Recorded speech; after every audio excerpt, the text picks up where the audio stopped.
एक तो हमारी क्रिकेट टीम गंदी है, ऊपर से अगर किसी दिन गलती से अच्छी क्रिकेट खेलना शुरू कर देती है तो कप्तान इतनी गलतियां करता है कि आखिर में आपका गंदा दिन ही जाता है।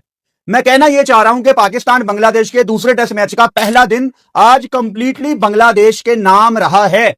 अगर आपने ball by ball test match नहीं देखा, जो कि ज्यादातर लोगों ने नहीं देखा होगा, तो आपको बहुत सारी बातें समझ नहीं आएंगी। लेकिन जिन लोगों ने टेस्ट मैच को फॉलो किया है, आज वो अपना सर पकड़ के बैठ गए कि किस तरह पाकिस्तान के कप्तान शान मसूद इतनी गलतियां कर सकते हैं। 1 मिनट में मैं आपको समझा देता हूं, ज्यादा मुश्किल नहीं है। बांग्लादेश का आते साथ ही पहला आउट होता है, फिर 44 पे 2 आउट हैं, फिर 63 पे 3 आउट हैं, इंटरेस्टिंगली 106 पे 4 आउट हैं, 110 पे 5 आउट हैं, और उसके बाद 116 पे 6 आउट हैं।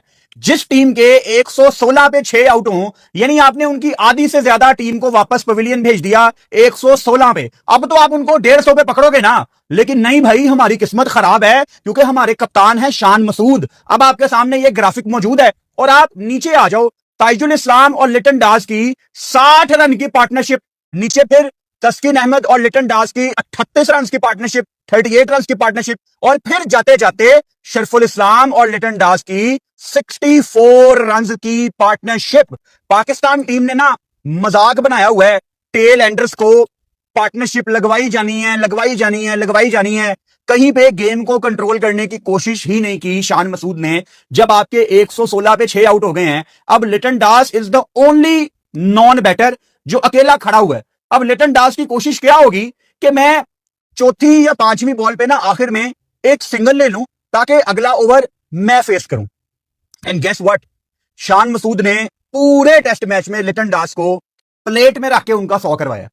आखिरी बॉल है या सेकंड लास्ट बॉल है, शान मसूद ने लॉन्ग ऑन पीछे रखा हुआ है, डीप स्क्वेयर लेग पीछे रखा हुआ है। वो ताजुल इस्लाम, पता है उसको, ताजुल इस्लाम को भी पता है कि मैंने भागना है, लिटन दास सिंगल लेगा। मुझे यहां लाहौर में बैठे पता है, पाकिस्तान के बच्चे बच्चे को पता है, लेकिन अगर किसी को नहीं पता तो वो शान मसूद। अच्छा, लिटन दास ने 100 किया, बड़ा शानदार 100 है, उनपे भी हम अलहदा से बात करेंगे, जितना आप उनको क्रेडिट दें उतना कम है।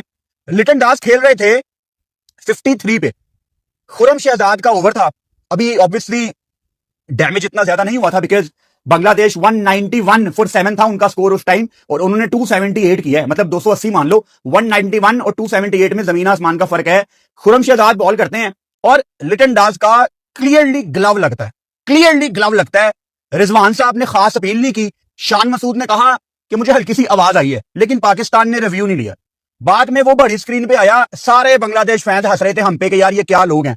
शान मसूद की एज ए कैप्टन सबसे बड़ी गलती, क्योंकि वो या तो कवर्स पे खड़े होते हैं या मिड विकेट पे खड़े होते हैं, उनको बॉल की डायरेक्शन पता होनी चाहिए कि बॉल ने ग्लव लगने के बाद डायरेक्शन चेंज की है। शान मसूद की सबसे ज्यादा गलती है, साइड पे कर दो इसको। Rizwan as a wicket keeper, अगर आप कन्विंस नहीं हो कि ग्लव पे बॉल लगी है तो भाई कौन हामी भरेगा। मोहम्मद रिजवान को हेड कोच सरफराज अहमद ने इतना बैक किया कि गलतियां हो जाती हैं फॉर्मेट चेंज करने के बाद। यार हमारा कसूर तो नहीं है कि आप पाकिस्तान सुपर लीग में मसरूफ थे सारे, क्यों नहीं वहां पे आपने कोई वार्म अप गेम रखी। पाकिस्तान क्रिकेट बोर्ड आखिर में मैच हार जाते हैं और इनके लिए एक नॉर्मल सी बात है मैच हारना। मतलब पाकिस्तान टीम बांग्लादेश से हार गई, नॉर्मल बात है। पाकिस्तान टीम जिम्बाब्वे से हार गई, नॉर्मल बात है। अब यूएसए वाली क्या ही मैं एग्जांपल दूं, उसको छोड़ दो आप। कहीं पे भी पाकिस्तान ने प्रेशर बनाने की कोशिश नहीं की। 116 पे 6 आउट करने के बाद रिजवान ने 53 पे कोई फोर्स ही नहीं किया। अच्छा, अब रिजवान आपका फॉर्मर कैप्टन है, बाबर आजम आपका फॉर्मर कैप्टन है, शान मसूद आपका टेस्ट का कप्तान है, सलमान अली आगा आपका T20 का कप्तान है। यानी इस पाकिस्तान की प्लेइंग 11 में आज 4 कप्तान हैं सीनियर जो मैदान में मौजूद हैं। मेरा सवाल यह है कि जब लिटन दास चौथी या 5वीं बॉल पे सिंगल लेके टेल एंडर्स के साथ पार्टनरशिप लगा रहा था, तो किसी को ख्याल ना आया कि कोई शान मसूद को कहता यार दायरा बंद कर। कप्तान की सबसे ज्यादा गलती है। लेकिन अगर शाहीन को आप डाल लेते आज, जो कि शुक्र है वो नहीं खेला, उस पर अभी मैं अलहदा से बात करूंगा, लेकिन अगर शाहीन होता तो मिसाल के तौर पे आपकी टीम में 5 कप्तान थे आज। और ये आपको भी पता है, मुझे भी पता है कि गलतियां हमने फिर भी सेम करनी थी। तो आप खुद इतना अपने आप से गेम को दूर कर देते हो, मेरी समझ से बाहर है। और आपका discipline on the field is very जैसे बच्चों वाली क्रिकेट हो रही हो। हसन अली अपना पहला ओवर करने आते हैं और हसन अली के पास एक कैच की अपॉर्चुनिटी आई, वो डाइव करते हुए गिर गए, हसन का सर लगा पिच पे, बहुत बुरा लगा था। स्ट्रेचर आया, हसन अली को लटा के बाहर लेके गए। एक बॉल हसन अली की रहती थी, उसके बाद शुक्र अल्हम्दुलिल्लाह हसन अली फील्ड पे वापस आ गए। उन्होंने उसके बाद अच्छी बॉलिंग भी की। वो जो एक बॉल रहती थी ना, हसन अली की जगह इमामुल हक फील्डिंग पे आते हैं और बॉल जाती है साजिद के पहले ओवर में। मैच का 9वां ओवर था, मैंने लिख के रखा हुआ है, इसीलिए मैं लाइव स्ट्रीम के दौरान पॉइंटर्स बनाता हूं ताकि आप उसको रिलेट कर पाए। 9वां ओवर था, एक आसान सिंगल जाती है इमाम के पास और इमाम ने इतने प्यार से बॉल पकड़ा, लाइक बांग्लादेश के बैटर्स तेज भागे थे, रन रन रन, जल्दी से रन लेना है, लेकिन इमाम को किसी चीज की जल्दी नहीं थी। आराम से इमाम ने बॉल पकड़ी। मैं होता वहां पे कप्तान, मैं इतना जलील करता इमाम को उस एक एफर्ट के पीछे कि यार तगड़े हो जाओ, क्या हो गया boys, you are playing for Pakistan. ठीक है इमाम, तुझे नहीं खिलाया, किस चीज का गुस्सा, यार तगड़ा हो जा। यार हम तो ना क्रिकेट को हाई इंटेंसिटी गेम की तरह देखते हैं। अगर आप बच्चों की तरह ये प्यार प्यार से बॉल पकड़ेंगे ना, तो फिर तो यार कोई फायदा नहीं है। और बॉल पकड़ो, कोई थ्रो करो जाके, कोई विकेट कीपर के हाथों पे बॉल लगे, कोई बैटर को भी आवाज दे ठक करके कि मैं यहां पे रन नहीं ले सकता, मुझे ये रन आउट कर देंगे। एक मैसेज जाना चाहिए आपकी थ्रो के साथ।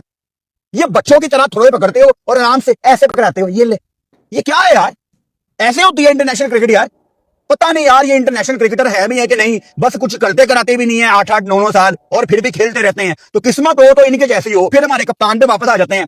साजिद का दूसरा ओवर था और मोमिन और शंतो खेल रहे हैं, मतलब साजिद को नुमान की जगह इसलिए डाला गया था कि 2 खब्बे आपसे आउट नहीं हो रहे थे, शंतो और मोमिन, तो आपने ऑफ स्पिनर डाला। अब आप अगर साजिद को जल्दी लेके आए हो, एक तो हसन भी जल्दी बाहर चला गया, आगा ने आके एक वो रिमेनिंग बॉल कराई, आपकी प्लानिंग थोड़ी सी चेंज हो गई, शायद आपने थोड़ा आगे जाके साजिद को इंट्रोड्यूस करवाना था। अब साजिद क्यों आया?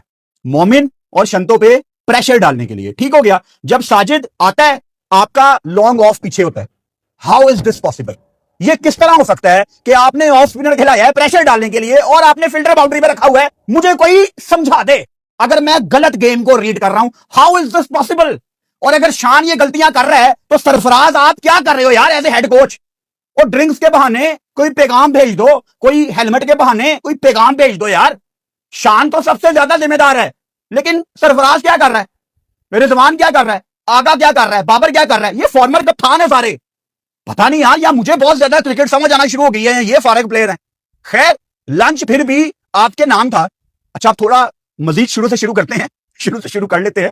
पाकिस्तान ने टॉस जीतकर पहले बॉलिंग का फैसला किया, जो कि हर लिहाज से ठीक फैसला था, क्योंकि हमें तो बताया जा रहा था कि भाई आज तो एक बॉल भी नहीं होनी, क्योंकि वेदर एप्स ने यहां पे 90% बारिशें दिखाई हुई थी। और शुक्र है कि 1 मिनट के लिए भी जहां पे सिल्लत इंटरनेशनल स्टेडियम है वहां पे बारिश नहीं हुई, बाकी साइडों पे कहीं पे होती रही है। और ये थोड़ा सा ग्रीन ग्रास इस पे छोड़ा गया है इस पिच पे, लेकिन पिछले मैच जितनी ग्रास नहीं छोड़ी गई। अब पता नहीं कितनी धूप लगती है इस विकेट को। अगर आपको पीछे बैकग्राउंड में कोई आवाज आ रही है ना, तो साथ वाली बिल्डिंग में कंस्ट्रक्शन चल रही है, तो दे आर यूजिंग ड्रिल्स, तो मैं उसका कुछ कर नहीं सकता। I am really sorry, but मैं कोशिश करूंगा कि वो आवाज आपको ना आए, मैं कोई नॉइस रिडक्शन वगैरह यूज कर लूं, बट लेट्स सी आपको आती है कि नहीं। तो आपने टॉस जीत के बॉलिंग का फैसला बड़ा अच्छा किया था। अब पता नहीं आने वाले दिनों में बारिश तो है, कितनी इस विकेट को धूप लगती है। धूप का मतलब है कि क्रैक्स कितने खुलेंगे, और जितने क्रैक्स खुलेंगे उतना ये विकेट ड्राई होगा, क्योंकि ड्राई होता है तो क्रैक्स खुलते हैं और मजीद स्पिनर्स का रोल आता है। अब बांग्लादेश तो पहले दिन आउट हो गई, पाकिस्तान ने अच्छी शुरुआत की, 21 पे आपका कोई आउट नहीं है।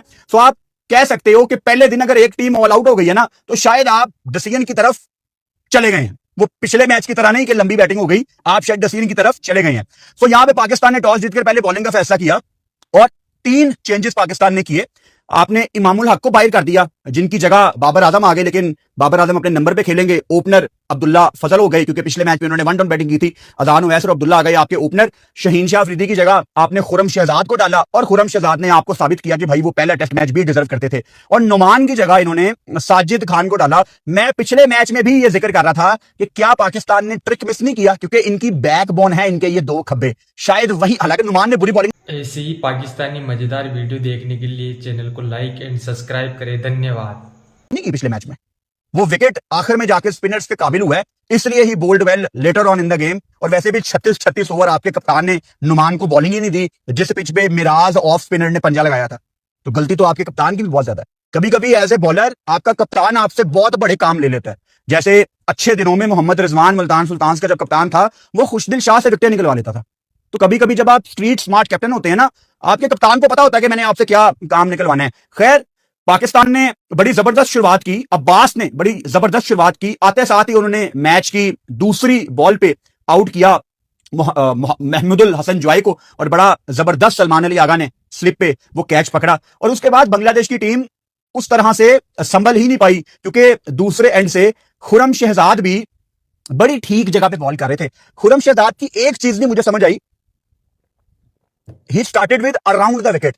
Now I understand कि fast bowlers around the wicket खब्बों को बॉल करना पसंद करते हैं, बट शुरू में it was not working for Khurram Shahzad, बाद में जाके उनका बॉल पड़ना शुरू हुआ.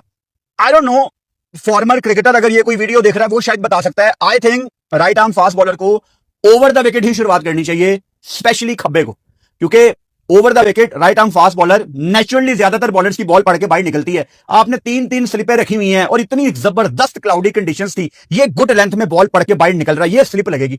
और अब्बास ने आपको दिखा दिया था कि यहां पे स्लिपें लग रही हैं. खैर बाद में Khurram Shehzad around the wicket बड़ी जबरदस्त उन्होंने बॉलिंग करना शुरू कर दी थी. खुरम ने आपको क्लियर बता दिया, देखो मोमिन को आउट कर दिया, मुशी को आउट कर दिया, मेहदी हसन मिराज को आउट कर दिया, चौथे wicket tail ender Taskin Ahmed, चलो वो फिर भी हमें 28 मार गया था.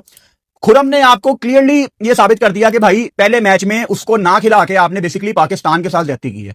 मतलब ये जो हमारी जिद है ना कि वही 3-4 खेलेंगे, वो हमें काफी दफा बर्बाद कर चुकी है और अब पता नहीं हमने कब अपनी जिद्दें छोड़नी है. मोहम्मद अब्बास को किसी मकसद के तहत पाकिस्तान टीम में लाया गया और वो मकसद मैंने आपको बता दिया था कि उनको ड्यूक्स के लिए लाया गया. इंग्लैंड आपकी मेन सीरीज है 3 टेस्ट मैच की, और वेस्ट इंडीज में भी ड्यूक्स का बॉल यूज होता है, कोकाबुरा का बॉल इस्तेमाल नहीं होता. यहां पे अब्बास को 2 टेस्ट मैच दिए गए हैं. अच्छी बात है कि उन्होंने पंजा भी लगाया, आज भी 3 आउट किए हैं, अच्छे रिदम में हैं. वेस्ट इंडीज जाके 2 टेस्ट मैच है, शायद वहां पे 1 टेस्ट मैच अब्बास को मिले, क्योंकि पोर्ट ऑफ स्पेन में आपके दोनों टेस्ट मैच है. वहां पे फास्ट बॉलर्स के लिए उतनी मजे की विकेटें नहीं है जितनी जमैका वगैरह में है. तो जमैका में मैच होता तो चलो मुझे समझ आता है कि यहां पे बॉल पड़ के निकलता है, लेकिन पोर्ट ऑफ स्पेन ट्रिनिडाड में आपके दोनों टेस्ट मैच हैं, वहां पे शायद एक आधा मैच मिले. और इनकी कोशिश ये होगी कि अब हमने अब्बास को यहां पे 1 मैच दे दिया ड्यूक्स के साथ, अब ये जिस वजह से वापस आया कि ये काउंटी में बड़ा जबरदस्त जिससे बॉल किया है, इसको इंग्लैंड में हम लेके जाते हैं. और उसकी तैयारी में अब्बास बड़ी जबरदस्त बॉलिंग करते आपको नजर आ रहे हैं. हसन अली ने लिटन दास को आखिर में जाते जाते आउट कर दिया 100 के बाद. लेकिन लिटन दास भाई साहब, अगर आप बेस्ट 100 निकालेंगे ना बांग्लादेश की हिस्ट्री में टेस्ट में, तो ये 100 आपको कहीं ना कहीं खड़ा नजर आएगा. बिकॉज क्या 110 पे इनके 6 आउट थे, वहां से वो बंदा आया है और उसने अपनी टीम को 278 पे लाके खड़ा कर दिया है. मतलब अगर बांग्लादेश ये टेस्ट मैच जीतता है तो सोचो कि उसकी बुनियाद लिटन दास ने रखी है. और 135 बॉलों पे शायद इसने 100 किया था, 135-34 बॉलों पे,